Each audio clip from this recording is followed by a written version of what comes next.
منذ قرن لم تتوقف هذه المجازر إلى يومنا هذا، ولهذا أعتقد أن الشعب الكردي هو شعب أساسي في المنطقة، وبراثن لوزان امتدت إلى جميع، سواء في جنوب كردستان أو في شمال كردستان أو في غرب كردستان. يعني منذ قرن والشعب الكردي والشعوب الأخرى الأرمن والسريان وجميع الشعوب الموجودة في ميزوبوتاميا تعاني من آثار لوزان، ونعتقد بأنه قد آن الأوان لترميم ما أفسده لوزان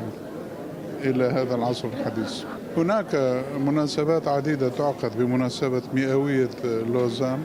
سواء في أوروبا أو جميع أصقاع، وهذه الندوة أو المنتدى هو أحد هذه الجهود إلى الآن، لأن هناك جوانب فعلا لا زالت مظلمة ولا يعرفها الرأي العام، وحتى الضحايا لا يعرفون مدى تأثير لوزان على الشعوب وما تسبب من مجازر وإبادات في هذه المنطقة. فأعتقد أن حقيقة لوزان يجب أن تنكشف للجميع، ليس حقيقة لوزان فقط وإنما الدولة القومية الأحادية أيضا يجب أن تنفضح، وهذا المنتدى يأتي ضمن هذه الجهود.